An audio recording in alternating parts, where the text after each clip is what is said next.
Meu nome é Maria Isabel Achatz, eu sou médica geneticista, coordenadora da oncogenética do Hospital Sírio-Libanês, e eu hoje gostaria de falar para vocês um pouco sobre o impacto da oncogenética no dia a dia do oncologista clínico. Até recentemente nós falávamos que aproximadamente 5 a 10% de todos os casos de câncer de mama estavam relacionados a alguma causa hereditária. Esse número era uma estimativa que hoje pode ser confirmada por um estudo muito importante que foi publicado agora no início de dezembro no JCO por um grupo liderado pelo Robert Nussbaum. Ele fez um trabalho bastante interessante que regrupa 20 instituições americanas e mais ou menos 1.000 pacientes foram incluídos, sendo que metade desses pacientes tinham características típicas de hereditariedade, critérios clínicos para alguma síndrome hereditária, e metade não tinha. E todos esses pacientes foram então avaliados por um painel de 80 genes relacionados a um alto risco para o câncer de mama. Desses indivíduos, a gente viu que aqueles que tinham critérios, o número de 10% se confirmava. 9,3% aproximadamente tinham efetivamente uma alteração hereditária. O que foi a grande surpresa é que para aquele grupo que não tinha critérios clínicos, que era um câncer de mama isolado, que podia ter acontecido em qualquer idade, entre 18 e 90 anos de idade, que foi o período de recrutamento desses pacientes, qualquer mulher com câncer de mama efetivamente.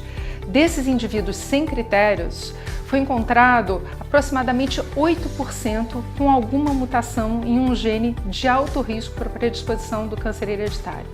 Isso é fundamental e realmente vai modificar bastante a nossa maneira de ver esses tumores de mama que vêm no nosso dia a dia, né? Basicamente, hoje a gente tem uma indicação para um número muito maior de mulheres para fazer então uma avaliação para um painel amplo, porque a gente sabe hoje que não é só mais os genes BRCA1 e BRCA2 que estão efetivamente alterados, eles representam aproximadamente 50 a 70% dessas alterações hereditárias, mas hoje a gente tem também genes como o PALB2, o gene TP53, que é fundamental aqui no Brasil no alto risco do câncer de mama, e vários outros genes.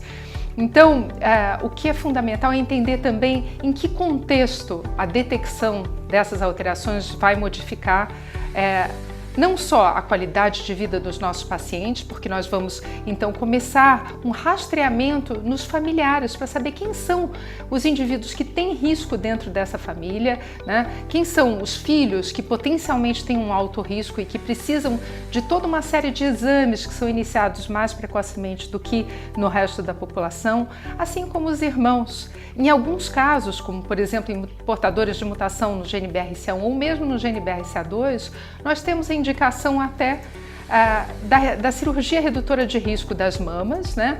Pelo menos a sugestão dessa cirurgia como uma forma de redução de risco para esses pacientes, que pode atingir 90 a 95% dessa redução de risco. Mas em relação ao câncer de ovário também, existe uma recomendação formal em todos os portadores de mutação em BRCA1 e BRCA2 para salpingoforectomia. Para BRCA1 por volta de 35 a 40 anos de idade, para BRCA2 entre 40 e 45 anos de idade. Isso é muito importante, porque o rastreamento desses indivíduos com essas mutações não vai ser tão eficaz, né, por métodos de imagem ou mesmo por marcadores como o CA125. Isso não vai tirar, então, a nossa dúvida em relação a esses pacientes. Uma outra questão que é bastante importante é essa crescente demanda dos testes genéticos e a dificuldade que nós temos de ter acesso a profissionais que possam fazer o aconselhamento genético. Essa dificuldade hoje existe, nós reconhecemos, a Sociedade Brasileira de Genética Médica sabe disso e nós temos formado muitos especialistas para justamente possibilitar que esse aconselhamento genético seja feito, mas a Rede Brasileira de Câncer Hereditário acaba de ter uma grande vitória. Na verdade, o primeiro passo em direção a gente realmente aumentar o número de especialistas nessa área da oncogenética.